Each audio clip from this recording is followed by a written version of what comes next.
Waste incineration, chronic poisoning of the people. Part 7. What does the incinerator lobby say about it?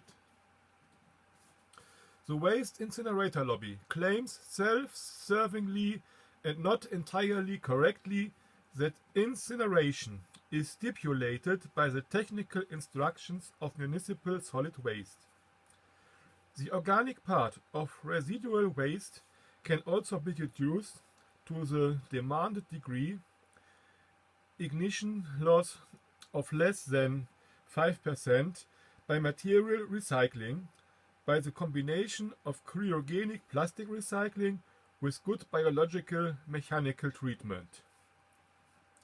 The incinerator lobby inveigles critics by stressing that if waste were not used as energy source, more fossil primary energy, crude oil and natural gas, would have been used. There are three things the lobby does not tell them.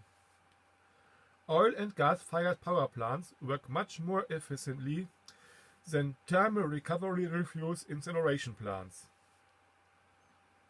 Burning plastics does not save oil imports, but forces oil imports for new syntheses.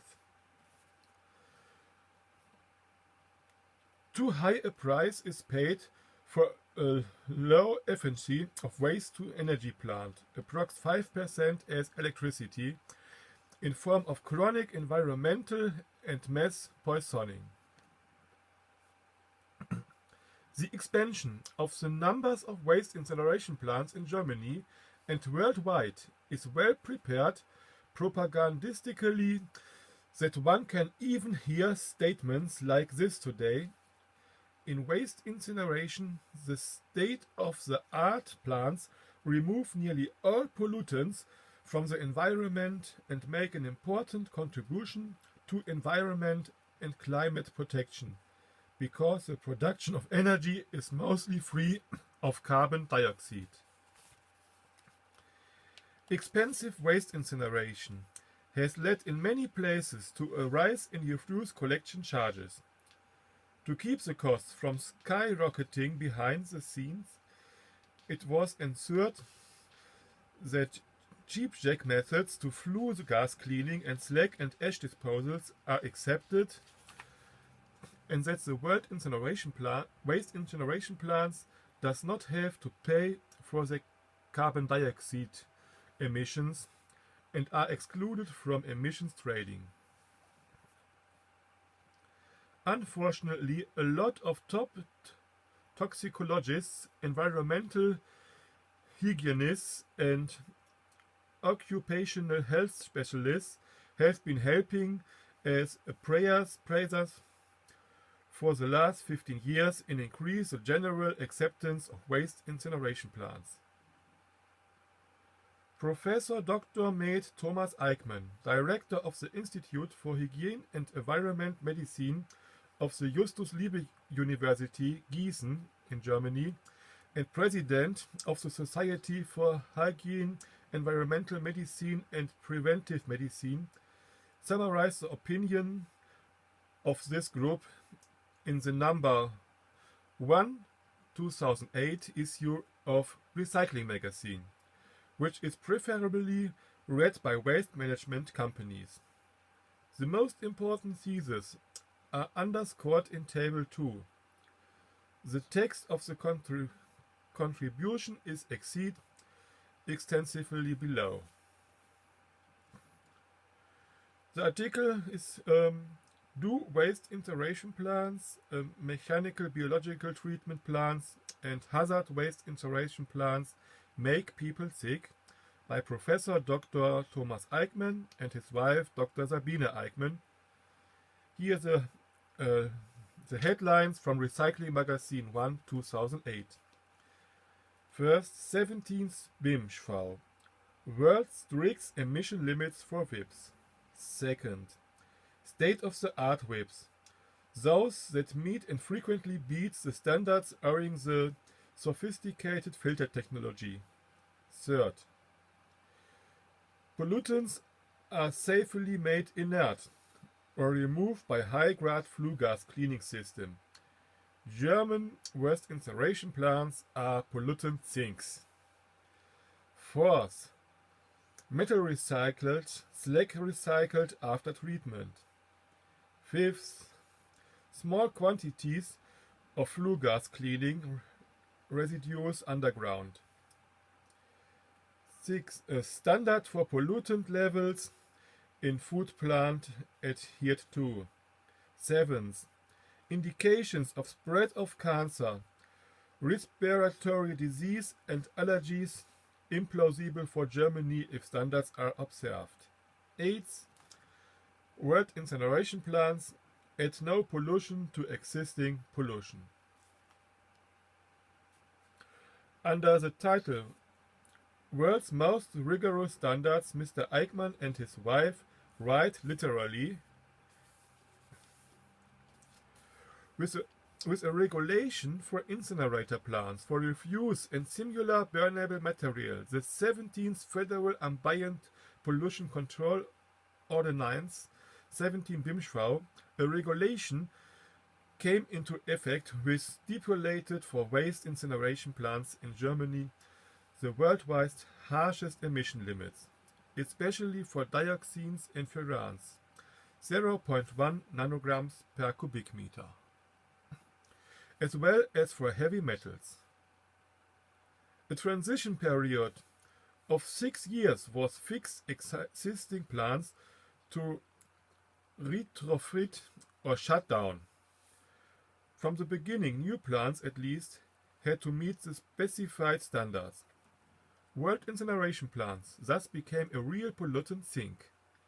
Using thermal waste treatment, nowadays the organic waste constituents are safely destroyed and other harmful substances made inert or separated by high-grade flue gas cleaning.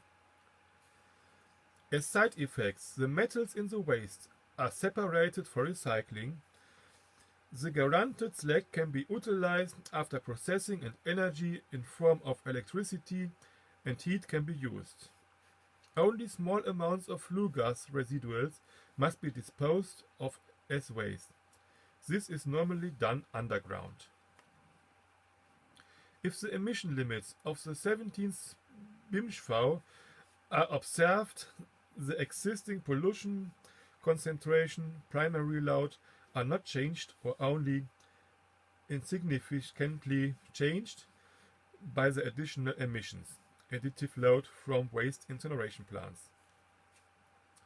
Several publications have shown meanwhile that modern filter technology not only is able to comply with the standards of the 17th BImSchV without any difficulty, but even can do better, often significantly better. The degree of separation normally ranges from 60% polycyclic aromatic hydrocarbons to distinctly more than 99% in certain cases dioxins and furans. State-of-the-art waste incineration plants in Germany, therefore, should be classified as classic pollution sinks. So the lobbyist of incineration says. And they continued. Recent studies and assessments of the emissions and pollutants impact from hazardous waste incineration plants have shown very clearly that even after decades of operation of such a plant, no relevant accumulation of pollutants in the different environmental media has been caused in the examined food plants. All valid standards of pollutants concentration in food were adhered to. The couple, the Drs. Eichmann, takes up, unchanged, the line of argumentation which was brought forward in 1993 by a small but high-ranking group of other hygienists and toxicologists as an indisputable position regarding incineration.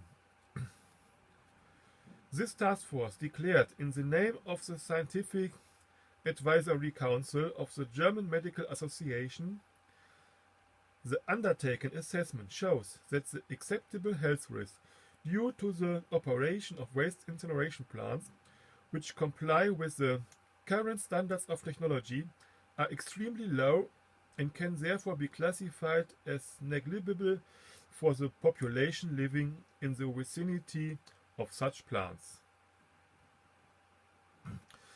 The task force substantiated its so indisputable position in a strange and disconcertingly formalistic manner by simply saying, in so many words, state-of-art waste incineration plants are those that meet the standards of the 17th Federal Ambient Pollution Control Ordinance. They then assumed that the stipulated standards had been met, and the basis calculated that with a stack-related dilution factor of 1 to 500,000 for long-time loading and with a dilution factor of 1 to 1,000 for short-time loading, no health risks are to be expected. The style and content of this statement confused and appalled us all. Fierce protests and counterstatements were the immediate consequence. They were also incorporated into the troubling book Käufliche Wissenschaft, in Klammern, Sins for Sale, about a scandal with wood preservatives, in a chapter written by the toxicologist Professor O. Wassermann from Kiel. Big business with waste incineration and the rule of the obliging appraisers. The above-mentioned indisputable position of the Doctors Eichmann and the task force of the German Medical Association immediately called to mind the question phrase, what must not be, cannot be. Amazing is only that the notion became reality. There are waste incineration plants of different ages and with different flue gas cleaning systems, but all have won their fields since 1995, at the latest only laboratory values below the limits set by the 17 BImSchV. Also, the managers of waste incineration plants under construction swear by all that is holy to them that their plants will comply under all circumstances with the 17th BImSchV. The operators obviously can rely on the testing laboratories posted dedicated in Section 13 of the Federal Ambient Pollution Control Ordinance in Section 26 for the Federal Ambient Pollution Control Act. It was different before this regulation, when international studies still were carried on this area and the broad spectrum of research institutes were not yet excluded from the monitoring of waste incineration plants. It is still different even now, for example in veterinary medicine and animal feed inspection, where the path of the entry of dioxins into animal production and feedstuffs is researched, because in agriculture it is about sellable products. At seminars on these topics, it was still reported, even in 2006, that animals for slaughter will consume especially large amount of solid, while grazing are especially polluted. Also, free-range chicken eggs and barn eggs from locations close to emitters can show higher dioxin levels.